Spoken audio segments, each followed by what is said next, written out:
Hello everyone and welcome to SPCC. सो बेटा the last lesson by Alphonse Daudet complete chapter की बात करूंगा।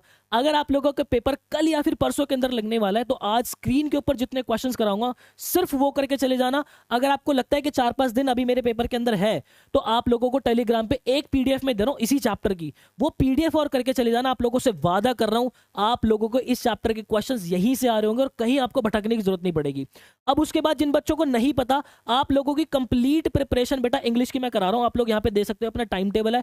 इसी सीक्वेंस के अंदर आप लोगों के पास वीडियो आती रहेगी। आप लोगों का reading section, writing section, literature, सब कुछ ए टू जी जो है मैं आप लोगों को कंप्लीट करवाने वाला हूं। सो अब बिना समय वेस्ट के आगे बढ़ते हैं और सबसे पहले बात करते हैं हमारे ऑथर के बारे में।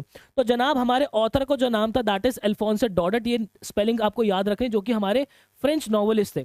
अगर ये इस चैप्टर की बात करूं तो ये किस समय की बात के ऊपर लिखा गया है, तो हमारी फ्रांस और प्रशिया की वॉर हुई थी, जो कि हुई थी कब? 1870 के अंदर। 1870 के अंदर क्या हुआ था भाई?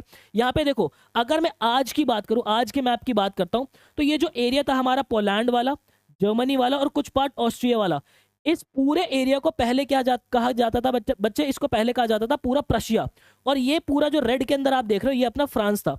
तो यहाँ पे जब इन दोनों की फाइट हुई तो हमारे प्रशिया ने इस फाइट को जीत लिया और फ्रांस के अंदर जो अल्सास और लॉरेन, ये दो जो इनके रीजन थे, इसके ऊपर क्या कर लिया? कब्जा कर लिया।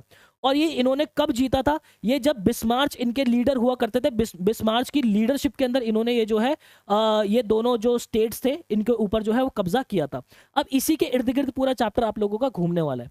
तो यहाँ पे इस चैप्टर की पूरी थीम क्या है? इस चैप्टर की थीम है आपकी लिंग्विस्टिक चौगुनिज्म। देखो लिंग्विस्टिक चौगुनिज्म क्या होता है कि आप किसी एक चीज को, अगर यहाँ पे देखो लिंग्विस्टिक लिखा है मतलब कि लैंग्वेज, किसी एक लैंग्वेज को फेवर कर रहे हो दूसरे के ऊपर। अगर मान लो कल से आपको बोला जाए कि भाई तू हिंदी में बात नहीं कर सकता, आप लोगों को ऐसा लगेगा जैसे मुझसे जो है मेरे कपड़े छीन लिए गए।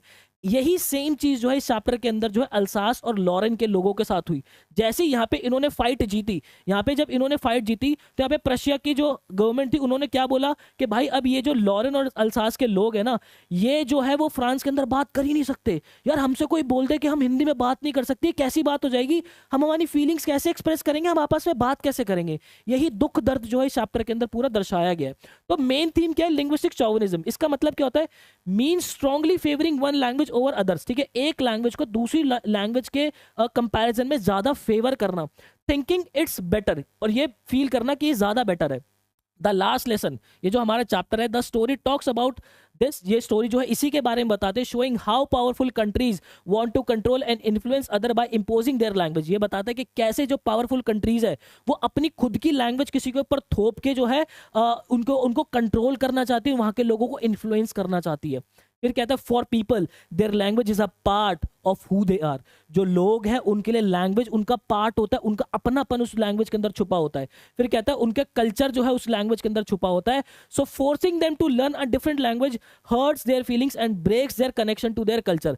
तो अगर किसी को फोर्स किया जाए कि तो दूसरी लैंग्वेज के अंदर बात करेगा तो अपने खुद के कल्चर से जो है डिस्कनेक्ट हो जाएगा, प्लस वो जो इंसान है वो वैसा इंसान रह ही नहीं पाएगा ना। आप खुद सोचो, आपसे हिंदी छीन ली जाए तो कितना बड़ा दुख होगा आप लोगों को। फिर आगे कहता है the people in Lorraine and Alsace are victim of this because they are being forced to learn German instead of their own language. तो जो लॉरेन और अल्सास के लोग थे उनके साथ यही हुआ। उनको बोला गया कि अब तुम फ्रेंच के अंदर बात नहीं करोगे, अब तुम्हें सिर्फ और सिर्फ जर्मन के अंदर बात करनी है। तो यही सारी जो पूरी बात हुई थी चैप्टर के अंदर हुआ था। ठीक है, अब पूरा चैप्टर को रिकैप करते हैं बहुत प्यारे तरीके से। क्या था भाई? इन 1870 एंड 71, जो हमारा 1870 71 का जो टाइम पीरियड था, फ्रांस ने, जो मैंने आपको बताया ना, जो हमारा फ्रांस था उसने बैटल जो है वो प्रशिया से जो है वो हार ली थी। और प्रशिया के अंदर कौन कौन से रीजन थे हमारे? प्रशिया के अंदर हमारा जो आज का पोलैंड, जर्मनी और कुछ पार्ट ऑस्ट्रिया का था, उसको हम प्रशिया कहते थे उस टाइम पर। ठीक है, and as a result Prussia to control of two region Alsace and Lorraine. तो हमारा जो प्रशिया था उसने अल्सास और लॉरेन पे कंट्रोल कर दिया। For the past 2 years Berlin, देखो 2 साल से बर्लिन जो है वो ऑर्डर सेंड करता था अल्सास के अंदर। अब ये बर्लिन क्या है भाई? देखो बर्लिन को समझते जरा।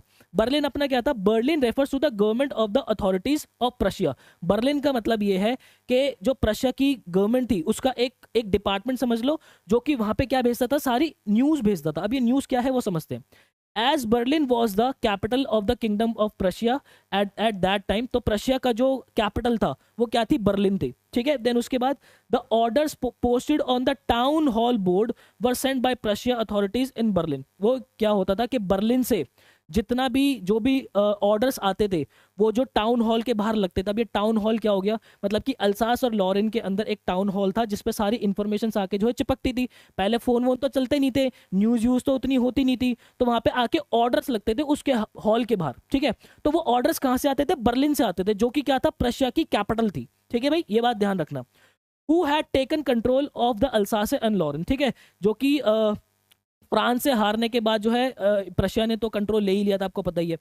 These orders like included military and political instructions, इनके अंदर क्या होता था, मिलिट्री और पॉलिटिकल इंस्ट्रक्शंस होते थे कि अब जो है अल्सास के लोग ऐसे करेंगे, लॉरेन के लोग जो है वो ऐसे करेंगे। तो जितनी भी न्यूज़ थी, गंदी जो खबरें थी, मतलब वहाँ पे सारी जो लॉस्ट बैटल्स, जो फ्रांस के लोग जितनी भी जो बैटल्स हारते थे, वो सारी न्यूज़ जो है उस टाउन हॉल के बाहर जो बोर्ड लगा हुआ था वहाँ पे लगाई जाती थी। और वो कौन भेजता था, वो बर्लिन भेजती थी। बर्लिन कौन थी भाई, वो प्रशिया की कैपिटल थी, मतलब वहीं पे जो है उनका, जैसे अगर मैं इंडिया की बात करूं तो इंडिया के अंदर दिल्ली के अंदर हमारा पार्लियामेंट हाउस है, हमारे जितने भी ऑर्डर्स हैं, जितने भी अदर स्टेट्स के अंदर ऑर्डर्स आते हैं वो सारे उस पार्लियामेंट हाउस से आते हैं। तो सिमिलरली ऐसे ही जो है बर्लिन के से जो है वो सारे ऑर्डर्स आते थे, ठीक है। तो यहाँ पे क्या होता था भाई, बर्लिन जो है वो 2 साल से सारी जो है न्यूज़ वगैरह भेजता था, कहाँ पे, वर posted on the town hall board, board जो टाउन हॉल का जो बोर्ड था वहाँ पे लगती थी, telling about the lost battles and bad news, जो कि जितनी भी लॉस्ट बैटल्स थी और जो बैड न्यूज़ थी वो सारी जो है टाउन हॉल के बाहर लगती थी। ये चैप्टर का थोड़ा थोड़ा सा बात हो गई। फिर उसके बाद क्या होता था, एक दिन क्या होता है, अ बॉय नेम फ्रांस, ये नाम आपको याद रखना है कि एक दिन जो फ्रांस जो है वो अपने स्कूल के लिए लेट हो रहा होता है, ठीक है। He was afraid of getting scold by his teacher, वो बहुत ज्यादा डर रहा होता है कि उसके टीचर, वो भाग रहा है अपने स्कूल के लिए, भाग रहा है भाग रहा है भाग रहा है, उसको डर लग रहा है कि आज उसके जो टीचर है, जिनका नाम क्या है, मिस्टर हैमल, मिस्टर हैमल उनको उसको आज डांटेंगे क्योंकि उसने जो है वो पार्टिसिपल्स के बारे में नहीं पढ़ा है। देखो भाई, जैसे टीचर हमें बचपन के अंदर होमवर्क देते थे तो जब हम वो होमवर्क करके नहीं जाते थे तो हमें डर लगता था, ऐसी फ्रांस को जो है वो होमवर्क दिया गया था कि आज तुम्हें पार्टिसिपल्स के ऊपर जो है वो कुछ सुनाना है। फ्रांस जो है वो पढ़ के नहीं जाता, उसको डर लगता है। अभी पार्टिसिपल्स के बाद, जैसे भाई अगर आपने इंग्लिश पढ़ी होगी तो उसके अंदर हम जीरेंट्स इन्फिनेटिव्स पढ़ते हैं, ठीक है, सेम उसी तरीके से हो सकता है फ्रेंच के अंदर कुछ पार्टिसिपल्स हो जो कि उसको दिया गया और उसने वो नहीं पढ़ा हो। और जिसको नहीं पता भाई, देखो इंग्लिश जो लैंग्वेज है वो आपके सीयूटी के एग्जाम के अंदर आनी है, जिसकी कंप्लीट प्रिपरेशन मैं आप लोगों को कराऊंगा, और वहां पर भी ये जो पार्टिसिपल है आपके जीरेंट्स और इन्फिनेटिव्स वो बहुत ज्यादा आते हैं। तो अगर आप सीयूटी बैच का पार्ट बनना चाहते हो तो बच्चे आप इस नंबर पे जो है वो इन्फॉर्मेशन बैच रिलेटेड सारी ले सकते हो। बैच कंप्लीट अपना लाइव चलता है, ठीक है। आगे देखो भाई, कहता है कि when Franz reach to the school, जब फ्रांस स्कूल पहुंचता है, he found that his classmates were already sitting in their seats, वो देखता है कि भाई आज स्कूल का माहौल थोड़ा सा अलग अलग है, उसके जो क्लासमेट्स हैं वो अपनी अपनी सीट पे ऑलरेडी बैठे हुए हैं। फिर देखता है रेडी फॉर द क्लास, वो सारे क्लास के लिए रेडी है। वो मिस्टर हैमल वॉज काइंड ड्रेस, मतलब मिस्टर हैमल, देखो भाई एक बात बताओ, एक टीचर का ना नेचर होता है। अब मिस्टर हैमल जो है यूजुअली काइंड नहीं होते थे, लेकिन आज के दिन वो बहुत ज्यादा काइंड थे और ड्रेस्ड थे। ड्रेस्ड से मतलब क्या है कि वो जो यूजुअली ड्रेस वैसी नहीं पहनते, बट उन्होंने आज कुछ अलग ड्रेस पहनी हुई है। और वो ड्रेस क्या है, वो ड्रेस कुछ इस तरीके से भाई, उन्होंने क्या पहना हुआ था, देखो उन्होंने ब्यूटीफुल ग्रीन कोट पहना हुआ था, आप देख सकते हैं यहाँ पे ब्यूटीफुल ग्रीन कोट पहना हुआ था, एक फ्रिल्ड शर्ट पहनी होती है, एक फ्रिल्ड शर्ट जैसे जिसकी यहाँ पे ऐसे इस तरीके से जो निकला होता है ना, ऐसे वो झाड़ियाँ झाड़ियाँ सी ऐसी कुछ निकली होती है, ठीक है, उसको फ्रिल्ड शर्ट कहते हैं। एंड ब्लैक सिल्क कैप, उन्होंने एक ब्लैक कलर के सिल्क कैप जो ऊपर लगाई हुई थी। इस तरीके, यहाँ से क्वेश्चन आता है आप लोगों को, जो जहाँ से क्वेश्चन आता है मैं उसको हाईलाइट करता हुआ चल रहा हूँ, ठीक है। तो वो अपने जो है इस वक्त बेस्ट क्लोथ्स के अंदर थे, ठीक है। तो उसको बड़ा अनयूजुअल सा लग रहा था कि यार ऐसा तो यूजुअली होता नहीं है, ये आज क्या है, सारे बच्चे बैठे हुए हैं, हमारे एम हैमल साहब जो टीचर है वो एक अलग ही ड्रेस के अंदर जो है वो है, क्योंकि ये वाली जो ड्रेस है वो यूजुअली कब पहनते हैं, जब कोई इंस्पेक्शन होता है या कोई गेस्ट स्कूल के अंदर आता है वो तब पहनते हैं ये ड्रेस, ठीक है। अब उसके बाद देखो, to Franz surprise some old man from village, अब गांव के कुछ लोग भी जो है वो क्लासरूम के अंदर बैठे हुए थे। अब भाई यूजुअली गांव के लोग क्लासरूम के अंदर कहाँ से आएंगे, वो तो कभी आए ही नहीं है, आज बैठे हुए। तो ये बड़ी अनयूजुअल सा चीज हुआ। लुकिंग सैड, और वो बहुत सब जो है वो बहुत ज्यादा सैड दिख रहे हैं। अमंग देम वर, उसके अंदर क्या क्या थे, देखो यहाँ से क्वेश्चन बनता है आप लोगों का, उनके अंदर कौन कौन थे। एक तो ओल्ड हॉसर था, ठीक है, जो पुराने मेयर थे, वो फॉर्मर मेयर थे, और हमारे फॉर्मर पोस्ट मास्टर, ठीक है, ये सारे जो है वो पीछे बैठे हुए थे, बच्चे वगैरह सब बैठे हुए थे। तो बड़ा अनयूजुअल सा लगा उसको। फिर क्या है भाई, फिर मोस्ट इंपॉर्टेंट चीज है, अब यहाँ पे जो लाइंस लिखी है, ये जो हमारे हैमल टीचर है वो कहते हैं, वो क्या कहते हैं, I have come to say that I am leaving, वो कह रहे हैं कि मुझे ये कहना पड़ेगा कि मैं आज जा रहा हूँ। The Prussians have ordered that no more French be taught in the schools of Alsace and Lorraine। वो कहता है कि प्रशिया ने अब ये ऑर्डर दे दिया है कि अब जो है वो आपकी जो फ्रेंच है वो अल्सास और लॉरेन के स्कूल्स में नहीं पढ़ाई जाएगी। It is your last French lesson. ठीक है, वो कहता है कि हमारा लास्ट आज जो है वो आखिरी फ्रेंच लेसन है, और इसी आधार पे चैप्टर का नाम क्या रखा है, द लास्ट लेसन। ठीक है, उसके बाद वो कहता है कि the new teacher will come tomorrow, एक नए टीचर कल आएंगे, and he will teach you in German. ठीक है, वो आप लोगों को जर्मन जो है वो टीच करेंगे। ठीक है, ये वही वाली बात होगी, कल को हमसे आके कोई हिंदी छीन ले और कोई दूसरी लैंग्वेज आके बोल दे कि हमें वो सीखना पड़ेगा और वही बोलना पड़ेगा, कितना दुख हो जाएगा हमें। ठीक है, तो ये जो वर्ड्स थे इन स्टूडेंट्स ने जो है सारे स्टूडेंट्स को इंक्लूडिंग फ्रांस को भी ये रियलाइज कराया कि realise the significance of the lessons and the importance of their own language. इन्होंने जो है इस ये जो शब्द जब निकले मिस्टर एम हैमल के मुंह से, तो फ्रांस को जो है रियलाइज हुआ कि ये लेसन जो आज का लेसन हो रहा है, ये आखिरी लेसन कितना ज़्यादा इंपॉर्टेंट है, प्लस उनकी खुद की लैंग्वेज वो कितनी ज़्यादा इंपॉर्टेंट है। ठीक है, वो कहते हैं French mister हैमल then express their deep feelings about the loss of their language and culture under the Prussian rule। उसके बाद जो मिस्टर हैमल है वो अपनी लैंग्वेज का जो लॉस आज हो रहा है उसका दुख बहुत ज़्यादा जो है वो व्यक्त करते हैं। तो इस तरीके से ये सारी बात होती है। देन आगे क्या होता है, फ्रांस फेल डीप इनसाइड। अब फ्रांस को जो है वो अंदर से बहुत ज़्यादा दुख हो रहा है ड्यूरिंग द लेसन, उस लेसन के बीच में, something he had never felt before, ऐसा जो कि उसने पहले कभी फील ही नहीं किया।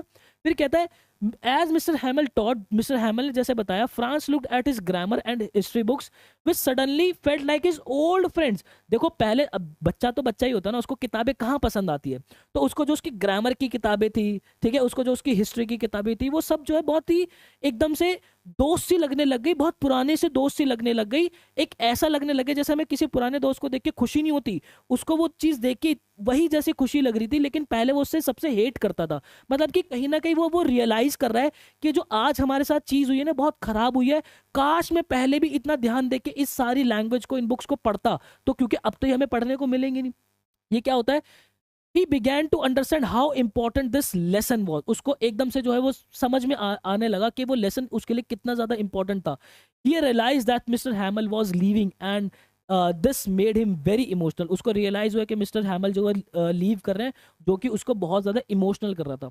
Mister हैमल explain that French is the most beautiful language. वह मिस्टर हैमल बताते हैं कि जो फ्रेंच है वो बहुत ही ज़्यादा खूबसूरत लैंग्वेज है, बहुत ही ज़्यादा क्लियर लैंग्वेज है, एंड मोस्ट लॉजिकल लैंग्वेज, और बहुत ही ज़्यादा लॉजिकल लैंग्वेज है। फिर कहता है he became choked up and wrote vive la France. ध्यान रखना, यहाँ से एक क्वेश्चन आप लोगों को बनता है। मिस्टर हैमल जो है जब वो अपनी लैंग्वेज के बारे में बताते हैं, फ्रेंच के बारे में बताते हैं कि बहुत ही ज़्यादा क्लियर लैंग्वेज है, बहुत ही ज़्यादा लॉजिकल लैंग्वेज है, उनका ना गला एकदम से चोक होने लग जाता है। मतलब वो कितना ज्यादा दुख के अंदर है कि उनका गला चौक होने लग गया, और वो सिर्फ बोर्ड के ऊपर क्या लिखते हैं, बड़ा बड़ा लिख देते हैं इस तरीके से, weave la France, weave la France. ठीक है, इस वीव ला फ्रांस का मतलब क्या होता है, लॉन्ग लिव फ्रांस। ठीक है, लॉन्ग लिव फ्रांस, ये बोर्ड के ऊपर लिख देते हैं। आफ्टर अ लॉन्ग पॉज, एक लंबे पॉज के बाद, ही जेस्टर to the class said school is dismissed you may go. मतलब कि क्या होता क्या, जैसे वो वीवला फ्रांस लिखते हैं तो ऐसे करके ना बोर्ड के ऊपर ऐसे खड़े हो जाते हैं और पीछे से बोलते हैं कि स्कूल जो डिसमिस हो गया, अब आप लोग यहाँ से जा सकते हो। मतलब कि वो इतना ज़्यादा उनको खराब लग रहा है, इतना ज़्यादा उनको दुख लग रहा है। France for the first time appreciated his language. France को पहली बार उसकी लैंग्वेज को बहुत ज़्यादा वो अप्रिशिएट कर रहा है। His teacher and his school realising how much he had taken them for granted. ठीक है, अब जो है फ्रांस को और उन बाकी सारे बच्चों को सबको ये रियलाइज हो रहा है कि उन्होंने इस लैंग्वेज को कितना फॉर ग्रांटेड जो है पहले लिया था, कभी इस पर ध्यान ही नहीं दिया। ठीक है, देन उसके बाद थीम के ऊपर हमने बात करी ली, थीम के ऊपर हम सब कुछ समझ चुके हैं। तो ये हमारा मोटा मोटा पूरा चैप्टर था बच्चे, हमने पूरे चैप्टर का क्रक्स जो है समझा है। अब जरा इंपॉर्टेंट क्वेश्चंस की बात करते हैं। तो यहाँ पे सबसे पहला क्वेश्चन अपना क्या है भाई, were the people of Alsace eager to learn French before. वो कह रहा है कि जो अल्सास के लोग थे, क्या पहले वो फ्रेंच सीखना चाहते थे, वो ईगर थे, बहुत उत्सुक होते थे। वो कहता है जब उन्हें पता चला कि अब उनको जर्मन सीखनी पड़ेगी। कहता है कि अगर हाँ तो क्यों, अगर नहीं तो क्यों था डिले। तो मतलब यहाँ पे ये क्वेश्चन बहुत इंपॉर्टेंट है, और मैं आप लोगों से हमेशा से ना ये कहूँगा कि जब भी ऐसा क्वेश्चन आता है ना कि जो वहाँ के अल्सास और लॉरेन के लोग थे, वो क्या वो इच्छुक थे पहले से जो है क्या कहते हैं लैंग्वेज सीखने के लिए, तो आप इसका आंसर ना हमेशा से नो में क्या करो, क्योंकि चैप्टर्स के अंदर ऐसे काफ़ी सारे इंसिडेंट्स हैं जिससे ये बात जो जस्टिफाई होती है कि वो ईगर नहीं थे सीखने के लिए। अब इसकी बात क्या हो गई, अब देखो ये इतना बड़ा आपको स्क्रीन पर जरूर दिख रहा है आंसर, बट ये है बहुत छोटा। देखो कहता है कि before the news that only German would be taught, इस न्यूज से पहले कि जर्मन ही सिर्फ अब पढ़ाई जाएगी, the people of Alsace were not particularly eager to learn French. ठीक है, जो अल्सास के लोग थे वो फ्रेंच उससे पहले उतना सीखना नहीं चाहते थे। ठीक है, क्योंकि वही वाली बात है ना, घर की मुर्गी दाल बराबर, उनको तो लगता था कि जब मर्जी सीख लेंगे। ठीक है, there was a general sense of procrastination and complacency. ठीक है, उनके पास जो एक सेंस थी कि ठीक है बाद में कर लेंगे, बाद में सीख लेंगे, बाद में कर लेंगे, तो ये इस तरीके की प्रोक्रेस्टिनेशन थी बहुत ज्यादा वहां के लोगों के अंदर। As Mister Hamel pointed out, देखो मिस्टर हैमल ने पॉइंटेड आउट किया था, many villagers including parents and even teachers did not prioritise learning French. ठीक है, उन्होंने ये बताया कि गांव के लोग, पेरेंट्स और इवन टीचर खुद जो है वो बहुत ज्यादा प्रोक्रेस्टिनेट करते थे, उन्होंने कभी लैंग्वेज को सीरियसली लिया ही नहीं। ठीक है, for instance he mentioned the attitude of putting of studies with the line. ठीक है, उन्होंने ये बात कही थी, मतलब चैप्टर की एग्जैक्ट लाइन में बता रहा हूँ कि बा I have plenty of time, I will learn it tomorrow. ठीक है, कि मेरे पास बहुत समय, कल सीख लेंगे। ठीक है, इस तरीके से this reflected a broader mindset where learning was postponed and the importance of French language was underestimated. ये जो है बताता है, रिफ्लेक्ट करता है लोगों का माइंडसेट वहां पे कि जो लर्निंग है, जो सीखने की चाह थी, उसको जो है पोस्टपोन किया गया और जो फ्रेंच की जो इंपॉर्टेंस है उसको अंडर एस्टिमेट किया गया। ठीक है, Mister Hamel also pointed out that the parents in Alsace were not anxious enough to have their children learn French. ठीक है, वो कहते हैं कि जो इवन पेरेंट्स थे वो भी नहीं चाहते थे, उतना ज्यादा इच्छुक नहीं होते थे कि उनके बच्चे फ्रेंच को जो है वो सीखे। ठीक है, इंस्टेड वो करते क्या थे, they prefer to send them to work on farms. वो बच्चों को क्या चाहते थे कि उनके बच्चे जो है वो फार्म्स पे जाएं अपना काम वाम करने के लिए, और at mills to earn money. ठीक है, और मिल्स के अंदर जाए पैसा कमाने के लिए। ठीक है, he says further more he admitted his own fault. जो हमारे एम हैमल है वो अपना खुद का फॉल्ट भी अब एडमिट कर रहे हैं। देखो उन्होंने गांव वालों की भी फॉल्ट के बारे में बताया, पेरेंट्स के फॉल्ट के बारे में बताया, अब वो अपना फॉल्ट के बारे में बता रहे हैं। उन्होंने क्या कहा था कि एंड आई, मैं जो है मैं भी ब्लेम लेता हूं इसका, कि मैं खुद इसका ब्लेम लेता हूं। I have not often sent you to water to flower instead of learning your lessons. ठीक है, वो ये क्वेश्चंस करके बोलते थे बच्चों को, कि वहां पे खड़े होके बोल रहे हैं कि भाई मैं खुद भी ब्लेम लेता हूँ, जब तुम क्लास के अंदर आते तो क्या मैं गार्डन के अंदर तुम्हें पौधों के लिए पानी डालने के लिए नहीं भेज देता था। इस तरीके से वो बोल रहे हैं। ठीक है, and when I wanted to go fishing did I not just give you a holiday. और जब मुझे फिशिंग पे जाना होता था मैं सीधा तुम्हें छुट्टी दे देता था। तो वो अपनी गलती भी बता रहे हैं। तो वही तो कह रहा हूँ, सपोर्ट करने के लिए बहुत सारी चीजें हमारे पास है। This reveals that both the community and the school were responsible for not taking French language learning seriously until it was too late। ठीक है, ये रिवील करता है, ये चीज दर्शाती है कि जो पूरी कम्युनिटी थी और इवन स्कूल जो है वो रिस्पॉन्सिबल है कि उन्होंने जो है उस लैंग्वेज को सीरियसली नहीं लिया। तो ये क्वेश्चन इस तरीके से आप फ्रेम कर सकते हो। ठीक है, और बड़ा इंपॉर्टेंट है। अब इधर आ जाओ, will they make them sing German. वो कहता है कि क्या ये इसको भी जो है जर्मन के अंदर गाने के लिए बोलेंगे, इवन द पीजन्स, कबूतरों को भी। What could this mean? देखो होता क्या है, क्लास के अंदर जब फ्रांस बैठा होता है तो कबूतर आके ना बैठते गुटर गु कर रहा होता है। तो वो कहता है कि यार क्या वो इसको भी जर्मन सिखाएंगे? मतलब आप बच्चे की भोलापन देख रहे हो कि क्या वो इस कबूतर को भी जो है वो ये कहेंगे कि तू भी जर्मन के अंदर बात कर। तो यहाँ पे कहीं ना कहीं दर्शा रहा है कि वो इंसानों को तो कब्जे के अंदर ले सकते हैं, लेकिन जानवरों को कैसे कब्जे के अंदर लेंगे? ठीक है, वो तो फ्रांस के लोग ही है ना, वो तो फ्रांस का ही जानवर है। ठीक है, इस तरीके से कुछ बात है। कहते हैं the rule from Berlin said only German could be taught in schools. जो कि बर्लिन से हमारा जो रूल आया था कि भाई अब सिर्फ जर्मन ही स्कूल के अंदर पढ़ाई जाएगी। व्हेन फ्रांस हर्ड दिस, जब फ्रांस इस बारे में सोचता है, he suddenly started liking French a lot. एकदम से उसको फ्रेंच से जो है वो बहुत ज्यादा लगाव होने उसको शुरू हो जाता है।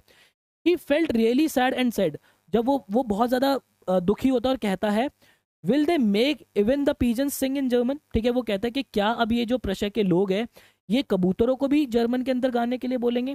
This means you can make people do things. इसका मतलब है कि तुम लोगों से तो चीजें करवा सकते हो बट नॉट एनिमल्स, जानवरों से नहीं करा सकते। So it shows that making others do something against their will is like treating them like slaves and that's not right for human और नेचर। वो कह रहा है कि ये दर्शाता है कि अगर तुम किसी पे चीजें थोप रहे हो तो तुम उसको जो अपना गुलाम की तरह ट्रीट कर रहे हो, जो कि ह्यूमन और नेचर के लिए ठीक नहीं है। इस तरीके से आंसर आप फ्रेम करोगे। देन उसके बाद आगे आ जाओ, what had been put on the bulletin board. Bulletin board के ऊपर क्या जो है वो लगा हुआ था। Describing the significance of the bulletin board in the story the last lesson. और जो बुलेटिन बोर्ड था हमारा, जो टाउन हॉल के बाहर जो बुलेटिन बोर्ड लगा था, उसकी इंपॉर्टेंस हमें बतानी है बच्चे। तो क्या है हमारी उसकी इंपॉर्टेंस?